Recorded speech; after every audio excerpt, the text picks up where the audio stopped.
And the road goes ever on and on, down from the door where it began. I think a lot of people underrate how important your mental health is when you're recovering from something. Yesterday watched Hitchhiker's Guide to the Galaxy with my family. Hadn't seen that since it first came out. Love that film. A little bit of video games with my son. Wife made some cookies, had the Christmas tree up when I got home from the hospital a few days ago, and just kind of being in that element, and like you could relax, you could enjoy things, you could splurge a little in areas and treat yourself in areas, and it doesn't have to be this like we're crawling and scraping to get by and get better, and not everything is how much pain am I in, how many degrees of movement do I have in my neck, how much weight can I carry, how many walks did I take. Like, give yourself a little bit of a break here, physically and mentally. Make sure you give yourself enough credit and rest. I mean, you are trying to recover from something traumatic. So there's different kinds of rest. We're gonna get into that a little bit later, but getting little walks. It's been nice out the last few days. Could enjoy it. The sun's out. It's actually fall weather. It's that little crisp little chill in the morning where you could put a coat on, but it feels comfortable. If you're recovering from the same thing or something similar, you just hang in there. It gets easier every day. I still got my bandage on. I'm going to have to ask later about changing it, cleaning it. We'll have a whole little thing about that. Enjoy your day. Yeah, I know I have the same clothes on all the time. I'm one of those people who's OCD with what they wear. But we're 6 weeks forward from day 3. We're comparing this to neck movement, range of motion. I mean, when I first did this, I would not have done it that quickly. We got this one here. A little bit better, a little bit better. This is my limitation. This is my weakest point. So sometimes I get caught up in, okay, what am I doing in the weight room? Am I jumping rope? Am I able to twist again? Am I hitting the bag? All that kind of stuff. And the whole point is, this is what I'm rehabilitating. This is what I need to get better, and I need to not lose track of that. So remembering to do all the movements is important. Every day, moving your neck with a way that's not bothering it. Some of the different movements, they got this one, you're in 6 point. That's on your hands, knees, and toes digging into the ground. And I mean, essentially like you're trying to smell your armpit. You go back and forth, nice and slow, nice and smooth. That does something different for your neck. I'm going to be adding some very light band work now to try to add into that. Just real basic 5 reps each direction and see how that feels. So I waited to do this. I didn't want to rush into that. As long as I was moving and what was functional, like I could drive just fine. I could turn and move. And if I was back in sports with this neck mobility, I'd be fine. I'd be content if this was how it was the rest of my life. This isn't awesome looking up, but we'll see if it gets a little bit better over time.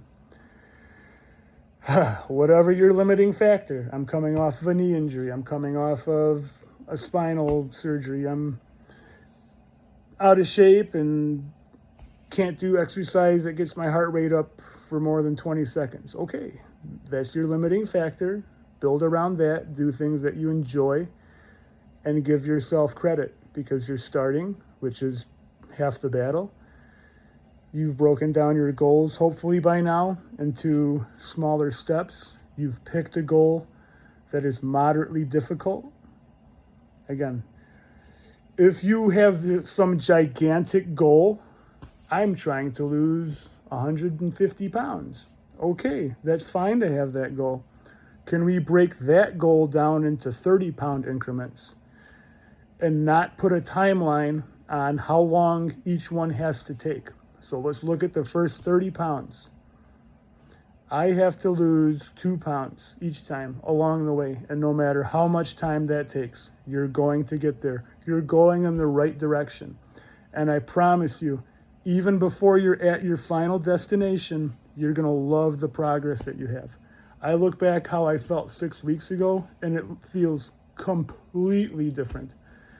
Like, I was so depressed. Oh, I don't want anyone to see me. I have to cover up like this and conceal the way I look compared to how I was 6 months ago. I'm embarrassed with how little a weight I'm lifting. I'm embarrassed at how poorly I could move. My face looked older. So there's all sorts of things. Let your body go through what it needs to. Make sure you're sleeping if you've gone through this early on. I was pushing too hard. I need to walk more. There was a day I did a 4-mile walk, and I'm just like, why the hell did I do that? Get a mile walk in, take a nap. Again, this is surgery, not just trying to get back into fitness. But even that, okay, well, if you have to lose 150 pounds and you haven't exercised in 5 years, do something that's consistent, that you enjoy. Because I'll tell you what, if you could go for a mile walk every single day and eat healthier and sleep better, and that's something you've not done at all for 5 years, you'll hit that first 30-pound goal. Doing just that, just changing your life with that, you'll hit that 30-pound goal. Then, okay, well, I'm not at step 1 anymore. I'm at step 2 or even step 3. I have a basic fitness line. I've made a goal already. What's the next 30 pounds look like? And hopefully we include strength training at that point. We have some type of full body workout, something that's safe for us. So safe for me, I had a TRX row at some point because it was okay and I was hardly leaning back. Before that, I think even it was a seated cable row. That was the only type of pull move I could do for weeks. So the TRX row was second. That was what I was going to do to try getting back into pull-ups. For pressing, I could only do an incline dumbbell press. The first time I did it was with a single 10-pound dumbbell, nice and smooth. Okay, I worked up to a set of 10s. I worked up to a set of 15s. When I hit a set of 15-pound dumbbells, compared to how it felt doing a single 10, it was just night and day. Like, oh man, I feel like I'm actually going somewhere. This feels nice. You should feel the same thing when you make progress like that, because that is a big step to be able to do that. Don't worry about what everyone else is doing. Right now, they're probably all making the same thing in their head. Like these people who come into the gym out of shape, and there's people, I always thought it every year, I'd be one of the best, strongest in shape people there. I'd see these people who are new, who are committed, like, wow, this person's awesome. This person's been here every day like me. This person's just as dedicated as I am. I'd train with that person. I don't care that they're doing 15-pound dumbbells. I don't care that they're walking. They're here, they're committed, they're focused, they're not on their phone, they're doing a good warm-up, they're doing what's appropriately challenging for themselves, and they're taking that next step. That's what motivated me. So if you're one of those people who thinks that I shouldn't be here and you're making progress, you should be there more than anyone. The people who are higher up, athletes, see you and notice you and are inspired by you more than anyone. Think about that. You're inspiring the strongest, most fit people at your gym more than anyone there. And if you're one of the higher up people who's coming back into it, think of what they're going through. They're in the same boat as you. I'm not where I want to be. I made a mistake. I this, I that. It's okay. That's where you are. Sometimes it's not even your fault, but it is. It is. And when I say that, I mean, this is the reality of the situation you're in. It is this way. Hopefully this helps. Again, just keep posting things. Let me know what you need. And if you've had this exact issue, let's take a look at the scar today. I hope it stays. I hope it stays like that. People leave me the hell alone. It don't bother me. If you had something with scars, by all means, feel free to post something. This is what I did. This is what it helped. The whole idea is that this is some community that we kind of get out and help people with issues that they're dealing with. Hang in there. Good luck.